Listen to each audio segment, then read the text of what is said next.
What's up guys, my name is Sawyer Hartman and today I'm bringing you my top 7 hacks to instantly making better YouTube videos. Literally as soon as you're done watching today's video, you'll be able to implement all 7 of these hacks into your own content and level up within the next 10 minutes. So without further ado, if you enjoy this type of video, please make sure to subscribe. I do it every single Sunday, but let's kick off today's video.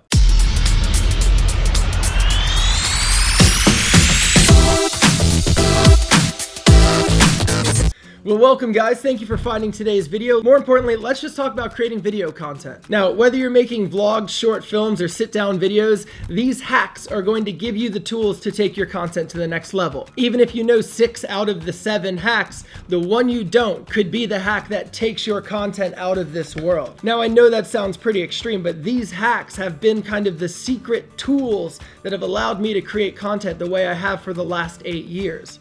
I didn't know all these. I've learned them over the course of probably 700 or 800 videos. I want to share them with you so that you can learn them before you're 800 videos deep. Now, the first hack in this video is actually something that I kind of stole away from my time in feature film. This isn't typically something people do on YouTube, but they need to start now. Now, the first hack is to always design the first and final shot of your video. This ensures that your video has a very interesting, engaging start to it, as well as brings the content to a close at the end. By designing both the opening and closing shot of your video, you are assuring the audience is going to start where you want them to and end where you want them to. And if you design them properly, that creates an emotional arc for your video. It makes the audience feel like they got on a roller coaster, went on the roller coaster, and then arrived back at the terminal so they know it's over. And that brings us to hack number 2. Always find your music before you start shooting. Music is a huge part of your video. It basically sets the emotional groundwork for what your video is going to feel like. Now, also, if you're making a cinematic type video or a video that cuts to the beat of a song, by finding the song beforehand, you can actually find the special shots you might want to capture before you're actually on set. If you hadn't found the song beforehand, you might not have known you needed that clip. Now, I know a lot of content creators struggle with finding good royalty-free music that they can afford. This is a very common question. I personally use a website called Epidemic Sound and another one called Audio Network. Now, Audio Network is a little bit more expensive and you pay per clip, but I found some real gems on there for bigger projects. But the majority of all of the music I use in my videos comes from epidemicsound.com. Some of my friends like Peter McKinnon and other creators, a lot of their music comes from Epidemic Sound. Because Epidemic Sound is actually like a monthly subscription-based royalty-free website. And it's super affordable. But actually all the people over at Epidemic Sound are friends of mine and they gave me a link. I'll put in the top line of my description. If anybody wants a free trial with like no payment or no money at all, you can go sign up and get a free month and just get some royalty-free music for yourself. So I don't ever want to hear that not being able to afford royalty-free music is an issue. Click the link in the top of my bio and you can get it for free. The third hack is very simple yet extremely useful. Use the light around you to help you tell your story. Fancy lights for recording videos are extremely expensive and the honest truth is you don't need them. So if you're filming a vlog or you want some type of flawless lighting scenario, try finding a large window and sitting directly in front of it. Notice how the light coming directly from the window evens out the face and helps to fill in any of the shadows. It's essentially a massive movie light that every house has for free. Now, if you'd like a lighting scenario with a little bit more depth, you can do what I'm doing now, which is sitting with a large window to my left and a little window to my right. Now, if you're filming a dramatic scene and you want to add a little bit of shadow to the face for depth, you can sit angled to that same window. And for some reason, it actually helps if you put the camera on the shadowed side of the face. I don't really understand exactly why this makes something more dramatic, but it's a very traditional Hollywood technique that, well, it obviously works.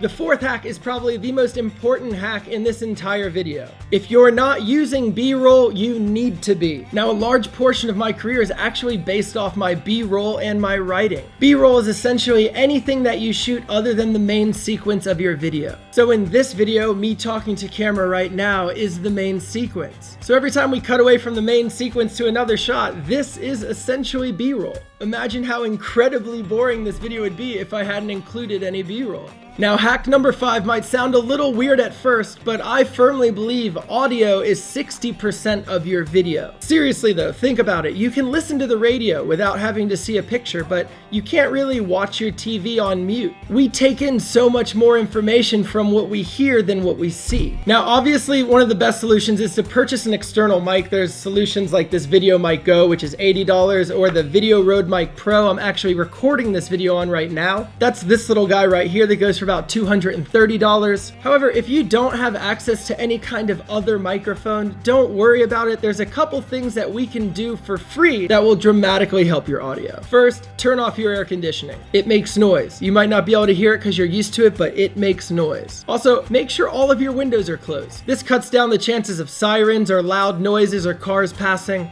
It helps you keep a constant audio level. Also, I highly recommend unplugging your refrigerator, but again, if you're like on the other side of the house, it might not matter. And finally, something everyone should be doing regardless of if they're using a microphone or not, take your camera, go into the audio settings and try to put it on manual and set your audio so that when you talk, it comes out to about -12. This helps protect all of your audio from peaking, but in editing, you can just bring it right back up to normal. Hack number 6 is for all of the filmmakers and video makers out there who are trying to achieve a cinematic look in their content. I think everyone's the same, that they want their videos to kind of feel like a movie. So regardless of the camera you're shooting on, there's actually 2 ways to going about trying to achieve real cinematic content. The first place to start in your journey for achieving cinematic looking content is to shoot at 24 frames a second, or as close to 24 frames a second as you can get. This essentially means 24 pictures every second will make up your moving video. Now, it's pretty common knowledge that around 24 frames a second is the industry standard for cinematic content.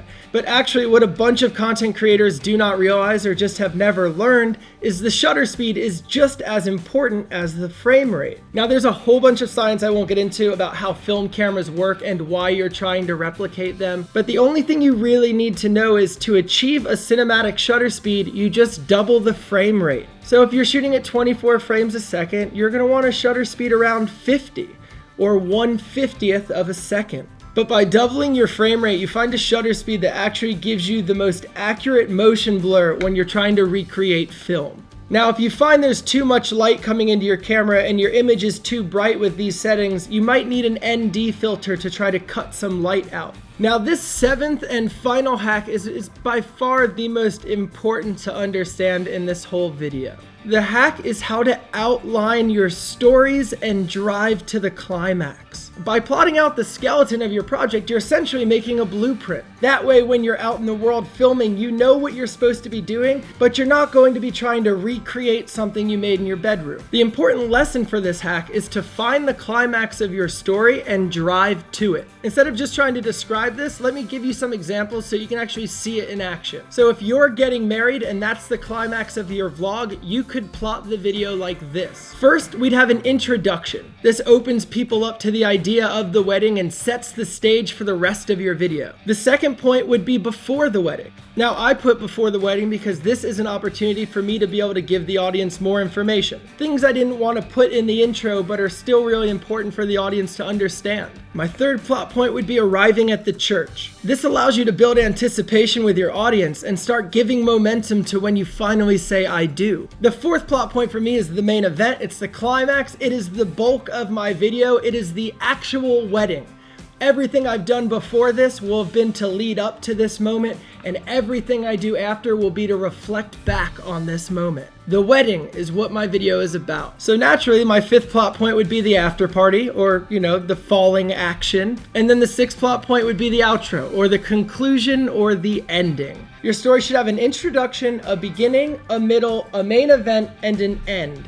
And then I add an outro because it's YouTube. In case that was confusing, I have one more example that will be a lot simpler. Let's say you're going on a vacation, you're shooting a travel vlog, how would you plot it out? Well, first I would do an intro. The audience has to know what the hell's happened. The second plot point would be the airport. To me, that's the moment I go from being in my normal life to being somewhere new, and that's very exciting. It sets my story in motion. Now my third plot point would be arriving in whatever location and setting the stage for the rest of the video. Now again, the fourth plot point for me would be the main chunk of my video, and that is all of the activities I'm doing in this location.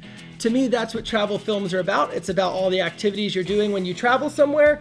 So that is going to be the main chunk of our video as well as the climax. And then naturally the falling action of this, or my fifth plot point, would be flying home. And then yes, you guessed it, the sixth plot point would be the outro, because it's YouTube and I like doing outros at the end of my videos. Now, if you can hint at what the climax is earlier on in the video, it can give your audience a much bigger feeling of accomplishment once you achieve it. And that actually brings us to the outro of this video. And also, please tell me down below if there's anything I've covered today that you're super excited to try. I just like knowing what's working and what isn't so that I can help make these videos better for you in the future. And if you like this video and want to subscribe, I make videos every single Sunday. So join the gang, join the crew. Just remember, stay motivated, stay inspired, and never stop creating. I'll see you guys next week.